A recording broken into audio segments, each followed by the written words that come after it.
नमस्कार। DD news Himachal की ओर से प्रसारित किए जा रहे आज के बाद कार्यक्रम में आप सभी का स्वागत है। मैं हूं आपके साथ कुलदीप फेरान। जैसा कि आप जानते ही हैं, समसामयिक के विषयों पर चर्चा के लिए हम इस कार्यक्रम में हर रोज़ आपके सामने नए नए विषय लेकर आते हैं। हमारे आज के इस अंक का जो विषय है वो है हिमाचल प्रदेश में ब्लड ट्रांसफ्यूज़न की सेवाओं पर चर्चा। और इस विषय पर एक्सपर्ट के तौर पर हमारे साथ इस वक्त स्टूडियो में मौजूद है राज्य कार्यक्रम अधिकारी blood transfusion services Himachal Pradesh doctor Rajesh Thakur. Sir, आपका इस कार्यक्रम में आने के लिए बहुत बहुत धन्यवाद और आपका स्वागत। तो चलिए हम इस कार्यक्रम की आज शुरुआत करते हैं और सबसे पहले बात करते हैं और जानते हैं कि ब्लड ट्रांसफ्यूज़न आखिर है क्या और इसके तहत हिमाचल प्रदेश में क्या क्या गतिविधियाँ की जा रही हैं। धन्यवाद कुलदीप जी। जो राज्य हिमाचल प्रदेश में ब्लड ट्रांसफ्यूजन सर्विसेज की अगर हम बात करें तो हमारे पास जो ब्लड बैंक्स हैं उनके माध्यम से ब्लड ट्रांसफ्यूजन सर्विसेज प्रदान की जा रही हैं। 18 जो सरकारी ब्लड बैंक्स हैं और उसमें 2 प्राइवेट ब्लड बैंक्स भी हैं, 2 चैरिटेबल सेक्टर में हैं।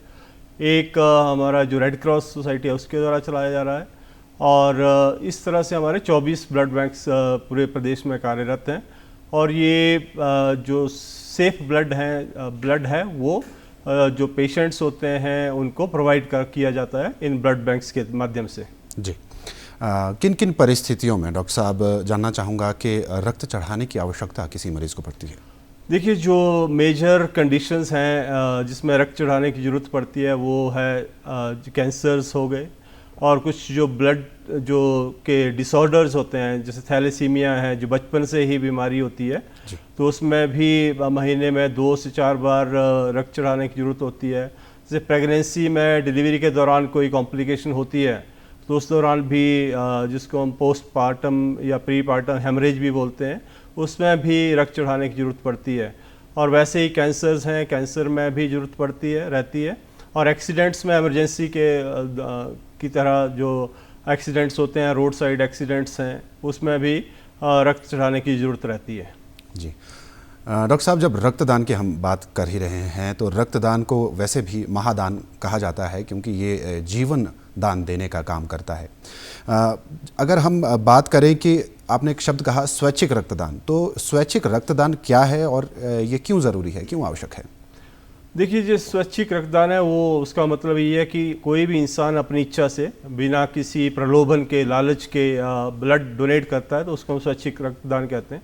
स्वैच्छिक रक्तदान को जो है वो बढ़ावा देना, जो स्टेट गवर्नमेंट है वो बढ़ावा देना चाह रही है क्योंकि स्वैच्छिक रक्तदान से क्योंकि बहुत सारे फ़ायदे हैं। एक तो कोई भी इंसान जब व्यक्ति अपने इच्छा से रक्तदान करता है तो वो कोई भी बात छुपाता नहीं है। आपको जैसे जानकारी होगी कि रक्त के जैसे ब्लड ट्रांसफ्यूजन हम कहते हैं, ब्लड ट्रांसफ्यूजन के थ्रू कुछ इन्फेक्शंस जो है वो फैल सकते हैं जी। जैसे जिस व्यक्ति को ब्लड चढ़ाया जा रहा है तो उसको इन्फेक्शन, अगर जिस व्यक्ति से ब्लड लिया गया है उसमें अगर इन्फेक्शन है, कोई संक्रमण है, तो वो उस दूसरे व्यक्ति में जो है वो ट्रांसफ्यूजन के माध्यम से जा सकता है। तो उसको रोकने के लिए स्वैच्छिक रक्तदान का बहुत इंपॉर्टेंस है। कोई भी व्यक्ति अगर ब्लड डोनेट कर रहा है तो वो कोई भी बात छुपाएगा नहीं। जैसे कि हम बात करते हैं HIV की, जो ब्लड से फैलते हैं बीमारियां, वो मेजर जो बीमारियां वो HIV एड्स है, दूसरा hepatitis B, hepatitis C, malaria और सिफिलिस है जी। तो जैसे किसी व्यक्ति से पूछा जाए कि उसका कोई HIV की हिस्ट्री या कोई अनसेफ सेक्सुअल प्रैक्टिसेस का या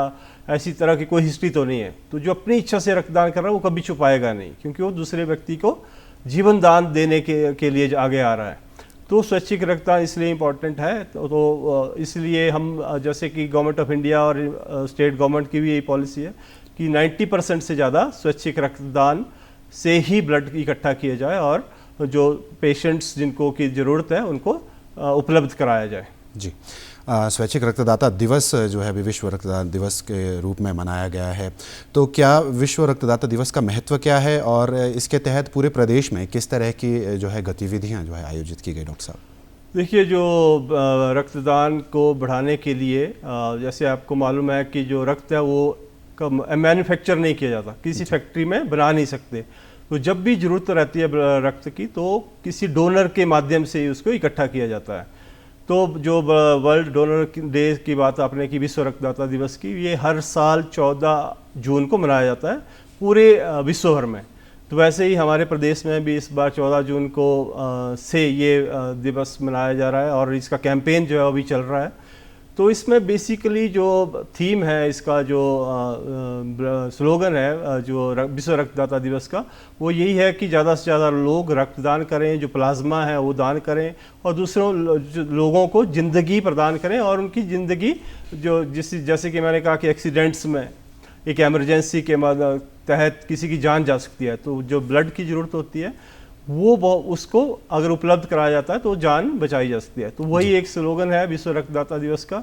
और इस जो कैंपेन की मैं जो बात कर रहा हूँ, तो जो लोग डोनेट करते हैं ब्लड, जो उनको हम इस सम्मानित करते हैं इस विश्व रक्तदाता दिवस के उपलक्ष्य पर।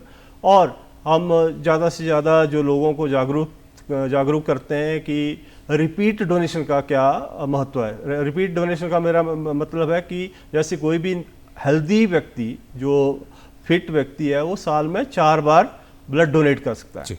तो जो इम्पोर्टेंस है, जो इम्पोर्टेंट चीज़ है वो है रेगुलर डोनेशन। तो उसमें रेगुलर डोनेशन का मतलब ये है कि कोई व्यक्ति 2-3 बार एटलीस्ट साल में डोनेट करे, हर 3 महीने में ब्लड डोनेशन की जा सकती है। तो रिपीट डोनेशन को बढ़ावा देने के लिए, रेगुलर डोनेशन को बढ़ावा देने के लिए, स्वैच्छिक रक्तदान को बढ़ावा देने के लिए ये रक्तदाता दिवस जो है उसका बहुत महत्व है। और हमने भी पूरे प्रदेश भर में इस दौरान बहुत सारे जो रक्तदाता हैं उनको सम्मानित किया। और हमने जो स्कूल्स हैं, कॉलेजेस में हैं, उसमें आईसी एक्टिविटीज़ के माध्यम से जागरूकता फैलाने का काम किया, जो अभी भी जारी है। वैसे पूरा साल हम एक्टिविटीज़ करते रहते हैं, पर खासकर जो विश्व रक्तदाता दिवस है और दूसरा एक हमारा नेशनल जो राष्ट्रीय रक्तदान को बढ़ावा देने के लिए भी national voluntary blood donation day भी मनाया जाता है 1 अक्टूबर को। उस महीने भी हम पूरा ये एक्टिविटीज़ करते हैं। तो ये जो विश्व रक्तदाता दिवस के ऊपर भी हम ये स्वैच्छिक रक्तदान को बढ़ाने के लिए ये पूरे प्रदेश में हम कार्यक्रम चला रहे हैं। जी डॉक्टर साहब, आपने बात की अभी कुछ ऐसे घटकों की, तत्वों की जो रक्त में पाए जाते हैं, तो क्या इनका भी डोनेशन किया जाता है, या यूं कहे कि क्या रक्तदान में बहुत सी चीज़ों का हम दान करते हैं? मुझे इस बारे में बताएं। देखिए, जब भी हम ब्लड डोनेशन की बात करते हैं तो जो एक तो क्राइटेरियाज होते हैं कि कौन व्यक्ति डोनेट कर सकता है। तो जैसे 18 से 65 साल का जो कोई भी हेल्दी फिट व्यक्ति है, चाहे महिला है चाहे पुरुष है, वो डोनेट कर सकता है। तो जो 1 यूनिट की हम बात करते हैं, 350 ml की बात करते हैं, 450 ml, 2 तरह की यूनिट्स हम कलेक्ट करते हैं कि एक बार में कितना रक्त इकट्ठा किया जाता है। तो किसी व्यक्ति से हम 350 ml या 450 ml ब्लड कलेक्ट करते हैं जी।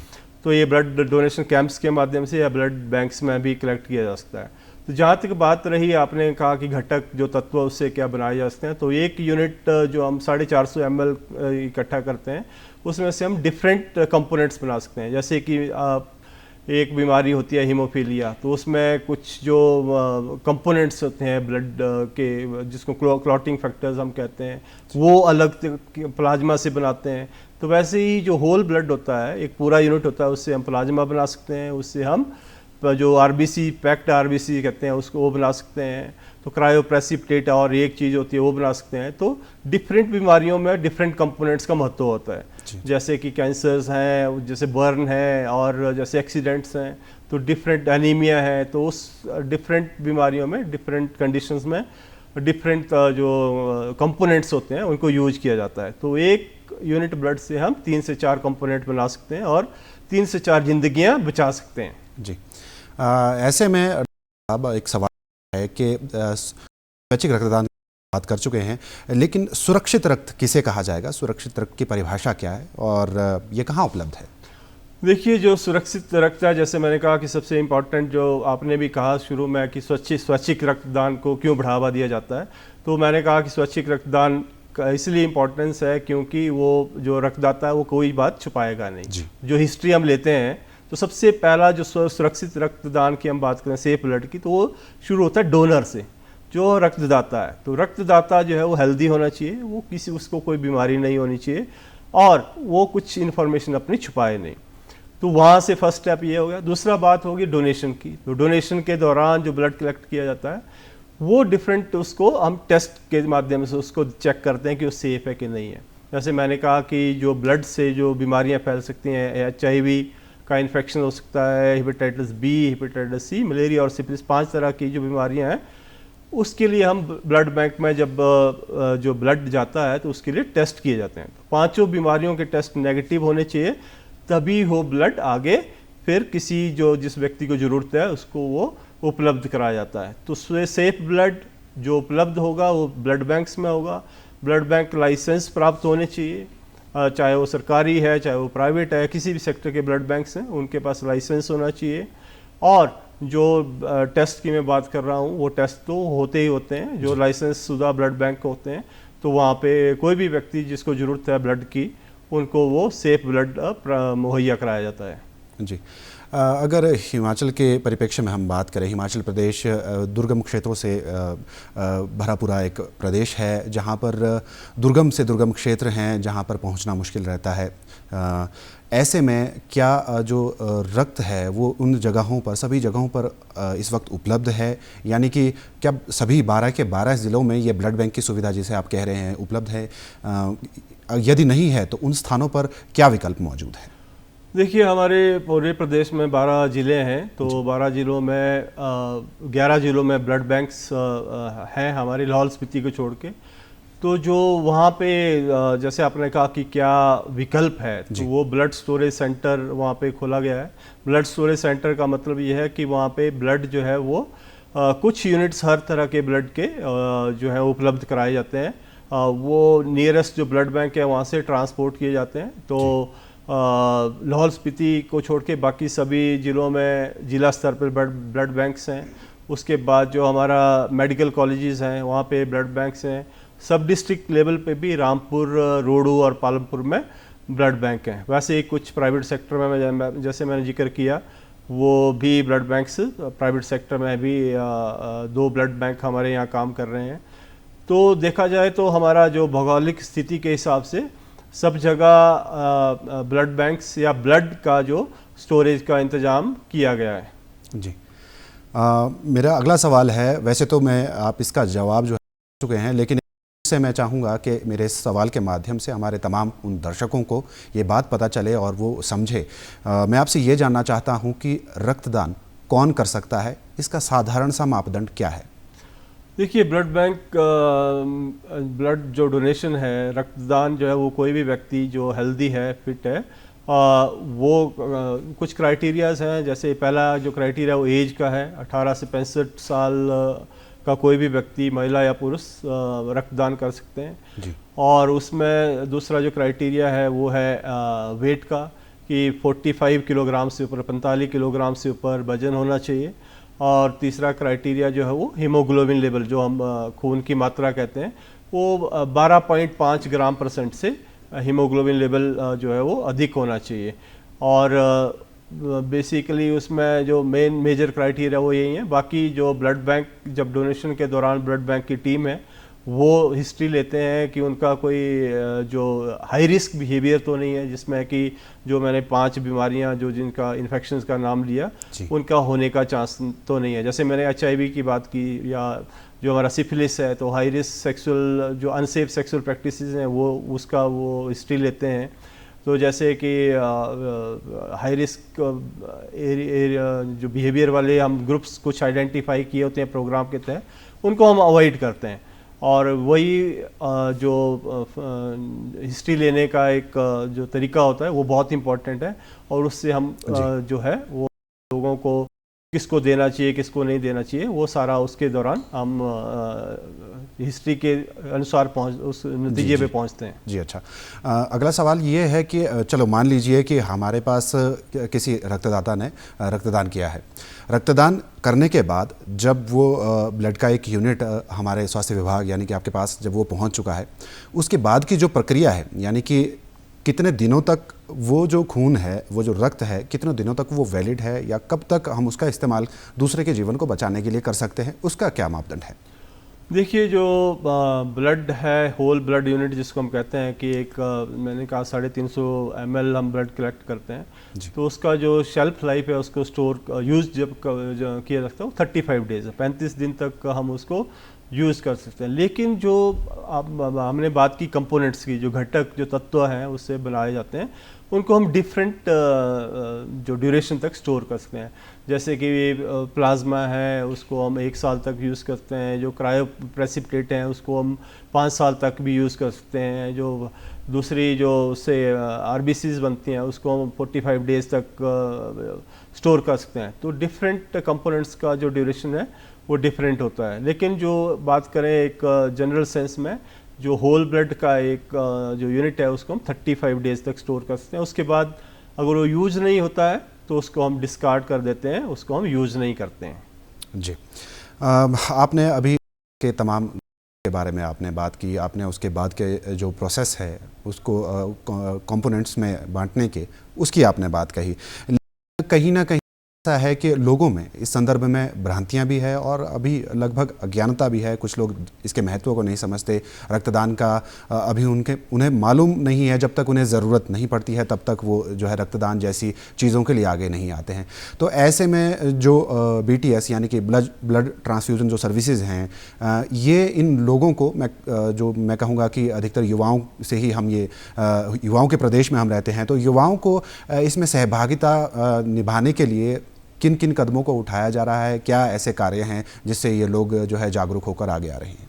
देखिए, इसमें जो जागरूकता अभियान है, जैसे हम अभी बात कर रहे थे विश्व रक्तदाता दिवस की, उसके माध्यम से भी हम स्कूल्स में, कॉलेजेस में कार्यक्रम करते हैं। उनको जो स्वैच्छिक रक्तदान है उसके महत्व के बारे में बताते हैं, ताकि दूसरा रेगुलर डोनेशन, रिपीट डोनेशन के बारे में बहुत इंपॉर्टेंट है, ताकि ब्लड बैंक्स में जो है जो रक्त की सप्लाई है वो हमेशा बनी रहे। तो उसके लिए रेगुलर डोनेशन बहुत ज़रूरी है। उसका हम जो डिफरेंट मीडिया है, सोशल मीडिया है या फिर जो फोक मीडिया है, उसके माध्यम से भी पूरे प्रदेश में कार्यक्रम होते हैं।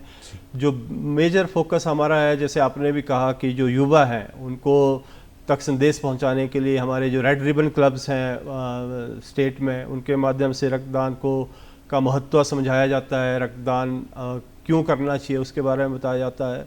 और दूसरा जो इस महीने की हम बात करें, जैसे जून का 14 जून से जो हमारा कार्यक्रम अभी चल रहा है, उसके माध्यम से भी स्कूलों में जो स्किट हैं उसके माध्यम से, जो ड्राइंग कंपटीशन, पेंटिंग कंपटीशन है, उसके माध्यम से बच्चों को स्कूल में, कॉलेजेस में, टेक्निकल इंस्टीट्यूशंस में रेड रिबन क्लब्स के माध्यम से, और दूसरे जो नेहरू युवा केंद्र हैं उनके माध्यम से भी स्वैच्छिक रक्तदान को बढ़ावा देने के लिए, ब्लड डोनेशन को बढ़ावा देने के लिए पूरे प्रदेश में लगभग पूरा साल ये कार्यक्रम चलते रहते हैं। लेकिन जो जैसे विश्व रक्तदाता दिवस है या जो हमारा national voluntary blood donation day है, उसके दौरान भी कैंपेन चलता है।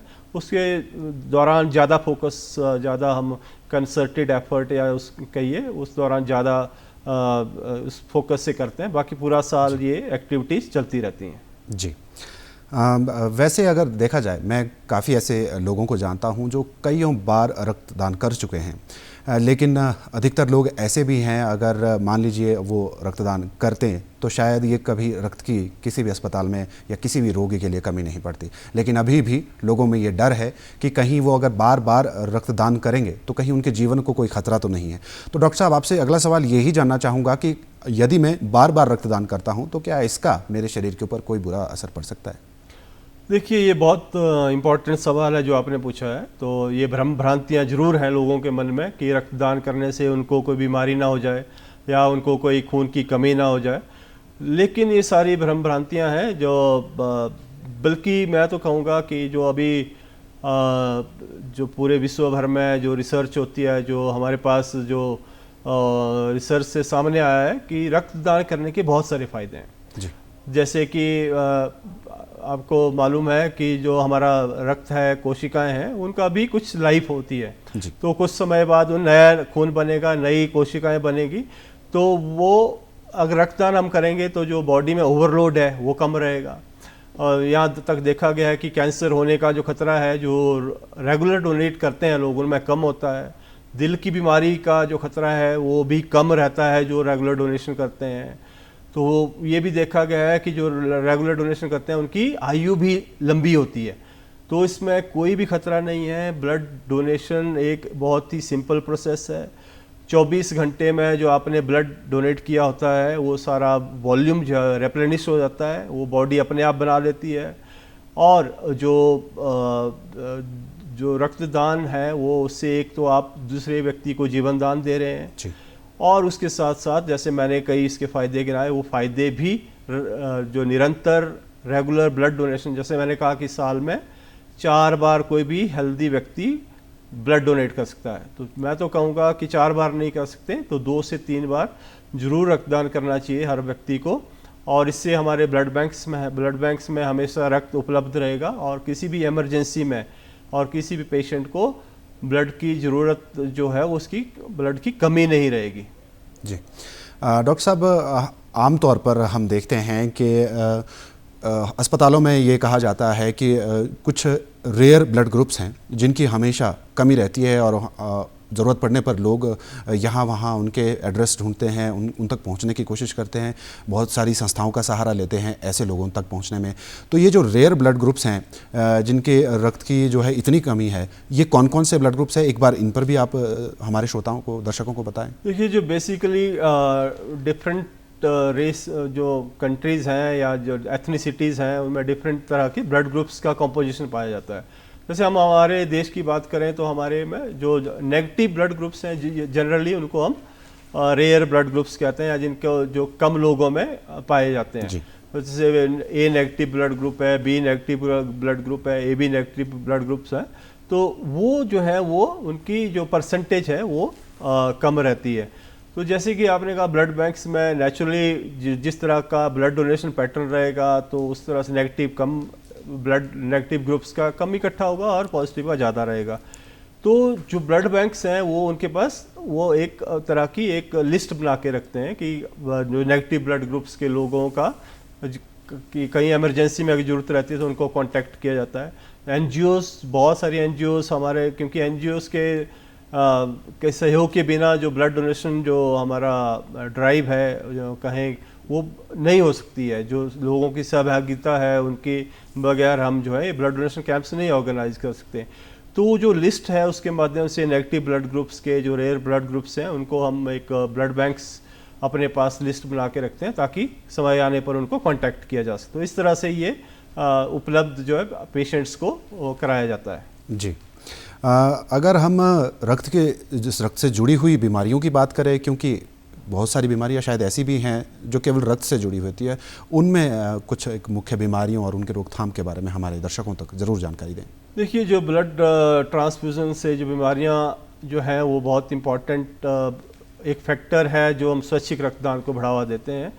क्योंकि कई बार क्या होता है, जैसे आपने बात की कि ज़रूरत पड़ने पर कई बार इधर उधर दौड़ना पड़ता है, तो वो स्थिति हम चाहते हैं नहीं होनी चाहिए। तो उसमें क्या होता है, कई बार किसी को अगर आप ले आएंगे अंडर प्रेशर कोई डोनेट कर सकता है तो हो सकता है वो कोई जो जानकारी है वो साझा ना करे। तो उसमें जो ब्लड ट्रांसफ्यूजन के थ्रू जो इन्फेक्शंस फैलते हैं वो होने का खतरा थोड़ा बढ़ जाता है जी। तो उसमें जो मेजर बीमारियां हैं जैसे कि हमने HIV है, HIV ब्लड ट्रांसफ्यूजन के थ्रू फैल जो उसका तो 100% चांस है। तो क्योंकि वो ब्लड में अगर वायरस होगा तो एक व्यक्ति जो जिसका ब्लड दूसरे में चढ़ाया जा रहा है उसको वो हो जाएगा। वैसे डॉक्टर साहब, इसके अलावा जो है हमने एक और बीमारी का जो है नाम सुना है, वो है थैलेसीमिया, क्योंकि ये रक्त से जुड़ी एक बीमारी है। थैलेसीमिया क्या बीमारी है और इसका कैसे डायरेक्ट लिंक है रक्तदान से?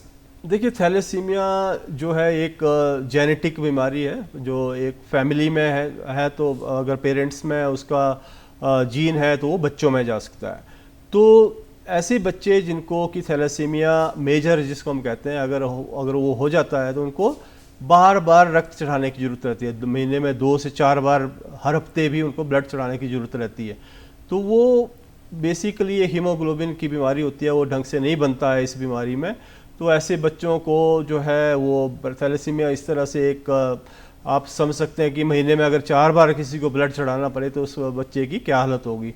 तो उसको रोकथाम के लिए ज़रूरी है कि शादी से पहले जो है थैलेसीमिया का ट्रेट्स होते हैं उसकी जांच कराई जाए, ताकि उस शादी को या तो रोका जा सके या उनको एडवाइस दी जा सके कि इसके क्या नुकसान हो सकते हैं या बच्चे को कैसे बचाया जा सकता है। तो ये थैलेसीमिया एक तरह से मैं कहूँगा कि ब्लड उसमें जो बार बार चढ़ाने की वजह से बहुत दिक्कतें होती हैं बच्चों में की ग्रोथ में भी, और दूसरा उनको हॉस्पिटल में बार बार जाना पड़ता है।